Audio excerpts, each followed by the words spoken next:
On my birthday, my sister's daughter tossed her drink on my outfit and said, "Now you look as cheap as you really are." My mom took her side. I just smiled. That night, I canceled my sister's credit card. But at 8:40 a.m., her daughter woke up to find her car gone. And then I was stunned by Sophie's behavior. Sure, we'd had our share of petty arguments before. Little eye rolls at family gatherings, sarcastic comments she thought were clever, but nothing that gave her the right to do what she did that night. It wasn't just what she said or the way she said it. It was the fact that she'd done it deliberately in front of everyone and acted like it was nothing. What made it worse was her father. He sat right there, saw the whole thing, and didn't say a single word. Not even a half-hearted, "That's not appropriate." He just looked down at his plate like it wasn't his problem. And the rest of my family, my mom included, seemed completely lost on how to react, as if they'd forgotten basic decency. The evening had started normally enough. I'd invited them over for my birthday dinner, determined to keep it small and avoid the usual chaos that happens when too many people gather. I'd spent the whole day cooking, setting the table, making sure everything felt welcoming. I'd even treated myself to a new outfit, a cream blouse with a soft sheen and a deep green skirt that made me feel put together. I'd planned for this night to feel like a small celebration just for us. Sophie had been quiet most of the meal, fiddling with her phone while the adults talked. About halfway through, she got up to refill her glass with the punch I'd made. I wasn't even paying attention to her until I felt the cold splash hit me. The dark red liquid soaked my blouse and skirt instantly, dripping onto the floor and splattering against the chair. For a second, I thought it might have been clumsiness, but when I looked up, she was standing there holding her empty glass and staring me dead in the eye. Then she said it, loud, clear, and with a smile. "Now you look as cheap as you really are." Silence. Not shocked silence. More like that awkward pause when everyone's waiting for someone else to handle it. I waited for Claire to tell her daughter to apologize, but Claire didn't say anything. My mom broke the moment by shaking her head and saying, "Oh, Anna, it's just a little prank. Don't overreact." That was when something in me shifted. I'd had my fair share of humiliations in this family, but this one was going to stick unless I did something about it. I excused myself, smiling like it didn't matter. But inside, I was already working out the details. I knew I wasn't going to yell. I wasn't going to throw a drink back at her or start a fight in front of everyone. My revenge wasn't going to be loud. It was going to be quiet, deliberate, and timed just right. The kind that leaves a mark without anyone seeing it coming. This birthday wasn't going to end with candles and cake. It was going to end with a lesson Sophie wouldn't forget.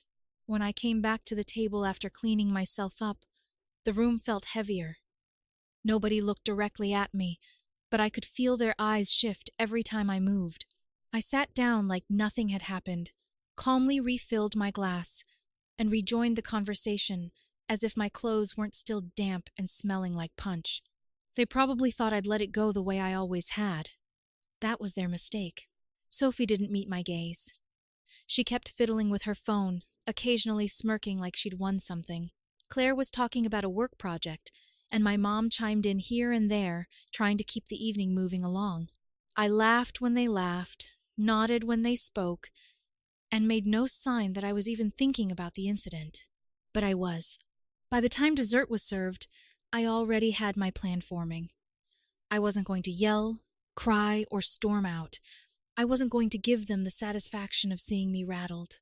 My revenge wasn't going to be a single explosive moment. It was going to be quiet, precise, and deeply inconvenient. When the night ended, they all left without a hint of tension in their voices. Maybe they thought the joke had blown over. That suited me just fine. I locked the door behind them, poured myself a glass of wine, and sat down at my laptop. Claire had once asked me to order something for her online when she was overseas. She'd given me her credit card information over the phone, and I'd saved it to make the order. She never changed the card afterward. Over the years, she'd probably forgotten I even had it. I logged into her account. There it was, active, with a balance big enough to cover the shopping spree Sophie had been bragging about for weeks. I clicked a few buttons, filled in the required reason, and canceled it completely. Not frozen, not paused, gone. That was step one. Small. Almost invisible, but enough to create a ripple. I didn't need her to connect it to me right away. In fact, I preferred if she didn't. Confusion was just as satisfying as anger. But the real blow wasn't going to be about money. See, Sophie's car, the one she flaunted on Instagram, the one she used to drive her friends around, wasn't technically hers. It was mine. My name was on the title. I'd bought it 2 years ago when Claire's finances were a mess, under the agreement they'd pay me back slowly. They never did, but they acted like the car was Sophie's by right. The keys were in my kitchen drawer. I had a friend with a secure garage on the other side of town. That night, I placed the keys in my bag and went to bed with a calm I hadn't felt in years. Tomorrow morning, Sophie was going to learn something her mother had never taught her. Some people don't play by your rules. I woke up early the next morning, earlier than I usually did on weekends. The house was quiet, and the air still carried that faint, smug energy from last night. I made coffee, set my mug on the counter, and picked up my bag. The car keys were inside, exactly where I'd placed them the night before. Sophie's weekend routine was predictable. She never got out of bed before 9, unless she had something exciting to do. That gave me more than enough time. I slipped outside, unlocked her precious little car, and slid into the driver's seat. The interior still smelled faintly of her perfume, that overly sweet kind teenagers think makes them sophisticated. The streets were empty. I drove across town to my friend Mark's place, a secure garage behind his workshop. Mark didn't ask why I was there before sunrise. He just watched me pull in, listened to me say, "Keep it here for a while," and nodded. That's one thing I like about Mark. He doesn't pry. By 8:40 a.m., I was back home, sitting at my kitchen table with my coffee and a clear view of the driveway. Right on cue, Sophie came outside, hoodie, messy bun, keys in hand. She stopped short. Her head turned one way, then the other. She walked to the curb, looked up and down the street, even glanced at the neighbors' driveways. Then the pacing started, phone out. A few minutes of frantic talking. I didn't need to hear her voice to picture the tone. Half panic, half outrage. Not long after, Claire's car screeched into the driveway. She got out, already talking at Sophie, waving her arms, scanning the street like she expected the car to magically appear if she looked hard enough. They both got in Claire's car and left quickly. I imagined them heading straight to the police station, Sophie insisting it was stolen, Claire demanding urgency, the officer calmly explaining the process, knowing full well most stolen cars are just misplaced or towed. By midday, Claire called me. She didn't ask if I'd seen anything. She went straight into complaining about how unsafe my neighborhood had become, how kids can't have anything nice anymore, and how the police don't do their jobs. I made the right noises, sympathetic but detached, and let her vent without offering help, because help wasn't coming. Not from me. The car was safe, tucked away, and staying right where it was. This wasn't about destroying it or even keeping it forever. This was about removing something they assumed they were entitled to, making them live without it, feel the weight of the absence. And the best part, they still didn't have the faintest clue it was me. By the second day, the tone of Claire's calls had changed. The panic was still there, but it had hardened into anger. Sophie wasn't just upset anymore. She was furious. Losing the car meant she had missed a lunch she'd been bragging about for weeks, skipped her part-time job, and now Claire refused to let her borrow her own car, afraid Sophie would lose that one too. I pictured Sophie sulking in her room, door slammed, phone buzzing with unanswered messages from friends who'd moved on without her. That alone was satisfying. But then an unexpected problem landed in my lap. Claire called mid-morning, sounding stressed but trying to act casual. She said she had an urgent bill to pay, but her account had been temporarily frozen because of fraud activity linked to her now-canceled credit card. She didn't directly ask for money at first. She circled around it, mentioning how she was short this month and still waiting on the bank. But eventually, the ask came. I told her I'd look into it, and ended the call without committing. Knowing they were now scrambling for cash while having no clue I'd caused it was more satisfying than anything I'd originally planned. Later that afternoon, I ran to the grocery store. In the cereal aisle, I nearly bumped into Sophie. She was with two of her friends, chatting and laughing, until she saw me. Her expression dropped instantly. I didn't greet her, didn't even slow down. I just walked past like she was a stranger. But as I turned into the next aisle, I caught her voice, low and fast, telling her friends something that made them both look at me. One of them even stared a little too long, like they just heard something they weren't sure they should believe. By evening, the situation had shifted again. Claire called, but this time her tone was different, sharper, cautious. She started asking if I'd noticed anyone hanging around my street lately, if I'd had packages go missing, if maybe my doorbell camera had caught something. She didn't accuse me directly, but I could tell she was dancing around it. She wanted to see if I'd slip. The bigger twist came later that night when my mom called. She said Claire had mentioned that someone in the family might be responsible for what happened. She didn't say my name, but I could tell she was probing, waiting for my reaction. I kept my voice even, told her I hoped they found the car soon, and added that maybe it was just abandoned somewhere, waiting to be picked up. The thing about suspicion in families is that it doesn't just sit quietly. It grows, it spreads, and it turns people against each other faster than the truth ever could. I hadn't planned for them to start doubting each other so soon, but now that it was happening, I wasn't about to stop it. I just had to keep quiet, keep calm, and watch as the cracks widened. And they would widen. I was sure of it. By the third day, I didn't need to see Claire and Sophie to know things were falling apart. I could hear it in the clipped tone of Claire's voice whenever she called, and in the muffled shouting in the background. Whatever polite front they tried to keep up, at first had crumbled. From what Claire let slip, she'd started pressing Sophie about whether she might have let someone drive the car or done something careless that led to it disappearing. Sophie swore she hadn't, but Claire kept circling back, clearly not convinced. The missing car was bad enough, but when you added the frozen credit card on top of it, and Sophie's reputation for being careless with her things, the suspicion was practically gift-wrapped. Midday, I got a text from Claire that stopped me cold for a second. It said, "If I find out you're hiding something about the car, I'm not bailing you out of it." I knew instantly it wasn't meant for me. She'd sent it to the wrong number. I didn't respond. I just let it sit there, knowing she'd eventually notice the mistake and wonder if I'd read into it. A couple of hours later, a mutual friend called to tell me about a scene in their driveway. Sophie had been yelling at Claire so loudly that neighbors came outside to watch. Sophie accused her of always blaming her when things went wrong, while Claire fired back that Sophie was selfish and careless. And this was just another example. It ended with Sophie storming into the house and slamming the door so hard it rattled the windows, leaving Claire standing alone in the driveway, hands on her hips, staring at nothing. That evening, my mom called for the second time in 2 days, her tone noticeably cooler. She said Claire had hinted again that someone in the family might be behind the missing car.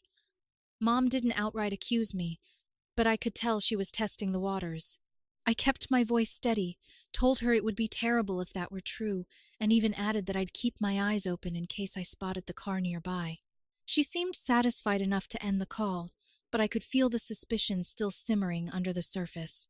The best part was knowing they had no idea the car was sitting untouched in Mark's locked garage. I checked on it that afternoon. It was spotless, full tank of gas, exactly the way Sophie had last left it. The only difference was that she couldn't touch it. When I first came up with the plan, I thought I'd keep the car for a week. That seemed long enough to make a point. But now, watching them crack apart faster than I'd imagined, I was starting to think a week might be generous. If they were already this shaken after 3 days, I wanted to see what another week would do. By the 5th day, Claire and Sophie weren't even pretending to be civil anymore. What started as arguments about the missing car had turned into full-blown shouting matches about everything they'd been storing up for years. I heard from a neighbor that Sophie had accused Claire of ruining her life and never trusting her, while Claire fired back that Sophie didn't appreciate anything and acted like the world owed her. The car wasn't the problem anymore. It was just the match that had set fire to years of resentment. I could have ended it right then. I had the keys. I could have driven the car back, called Claire, and played the hero. But there was something satisfying about letting them twist in that uncertainty. They were both so sure the world had wronged them, yet neither could say exactly how. By the 7th morning, I decided it was time. The damage was done, and stretching it out any longer might make them suspicious in the wrong way. I got up before the sun, grabbed the keys, and drove the car back. I didn't put it in their driveway. That would have been too obvious, too direct. Instead, I parked it 2 streets over in front of an empty rental house. I locked the doors, slid the keys under the driver's seat, and walked away without looking back. Just after noon, Claire texted me. The car turned up. No damage. Police don't know who had it. A second later, another message. Weirdest thing that's ever happened. I stared at the screen for a long moment, smiling to myself, then put the phone down without replying. 2 hours later, Sophie posted a photo online. She was sitting on the hood of the car, grinning, with the caption, "Guess who's back?" No apology, no acknowledgement. Just an attempt to slip right back into her old life. But I knew better. They'd felt it. The loss, the inconvenience, the uncertainty. It had done its work.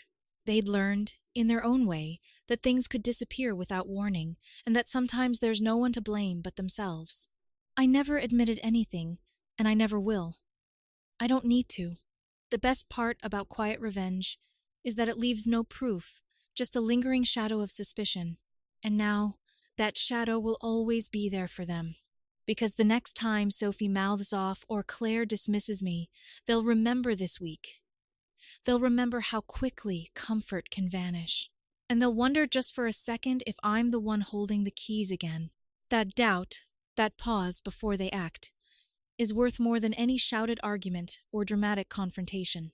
And for me, that was the real gift I gave myself on my birthday. The update.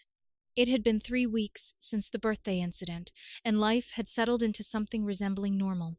I still saw Sophie's car around town, and every time I did, there was a small, private satisfaction in knowing I'd once made it vanish. But the calls from Claire had quieted. Mom had stopped fishing for answers. For all appearances, everything was back to the way it had been before. Or so I thought. One Saturday morning, I was making coffee when my phone rang. Claire's name lit up the screen. I almost didn't answer. I wasn't in the mood for whatever passive-aggressive comments she might have saved up, but curiosity won. She didn't waste time. "We're coming by. Be home." No explanation, no hint of her mood, just an instruction. I considered saying no, but something in her voice wasn't the usual clipped, impatient tone. It was softer, almost cautious. Against my better judgment, I said fine. An hour later, I saw them pull into my driveway. Both of them got out of the car. Sophie wasn't scrolling on her phone for once. She had her hands tucked into the sleeves of her hoodie and was looking down at the ground. Claire, instead of her usual air of superiority, looked careful, like she was approaching a situation she didn't want to mess up. They came to the door together, and the first thing I noticed was that Sophie was holding a small bouquet of fresh flowers. She handed them to me without a word at first, then gave a faint smile and said, "They were just because." Claire followed with a medium-sized gift bag, wrapped neatly in gold paper and tied with a ribbon. She set it on my dining table and told me to open it. Inside was a leather tote bag. Not just any tote bag, but the exact one I'd once stopped to admire in a store window nearly a year ago. I'd never told them that, but Claire must have remembered the day. It wasn't cheap, and it wasn't something I'd ever expect her to buy for me. Then came the part one didn't see coming. They both apologized. Not the vague, half-hearted kind where someone says, "Sorry you felt that way." This was different. Claire admitted outright that she'd been wrong to dismiss what happened at my birthday as a prank. She said she should have defended me, and that she regretted not stepping in. Sophie, to my surprise, didn't try to hide behind sarcasm.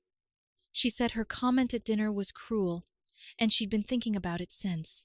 She even admitted that losing the car, though she still didn't know how it had happened, had made her realize how quickly things could be taken away. She said she'd been embarrassed, angry, and then eventually just thoughtful about the whole thing. I stood there listening, not saying much. Part of me wanted to believe them. Part of me wanted to think that maybe something had shifted in them during those chaotic days. But another part of me, the part that had lived through years of subtle digs and dismissals, was on guard. People can change, yes, but they can also perform change when it suits them. So I thanked them. I accepted the flowers, the gift, the apology. I even told them it meant a lot to hear them say those things. And in that moment, I meant it. Because forgiveness, at least for now, felt easier than carrying the weight of resentment. But trust, that would take longer. I've learned not to hold grudges for the sake of holding them. But I've also learned that keeping your guard up is sometimes just as important as letting things go. So, for now, I'll see where this goes. Maybe it's a turning point. Maybe it's just a temporary performance. Either way, I'll keep the bag, enjoy the flowers while they last, and remember that if things ever go back to the way they were, it's not hard to take the keys away.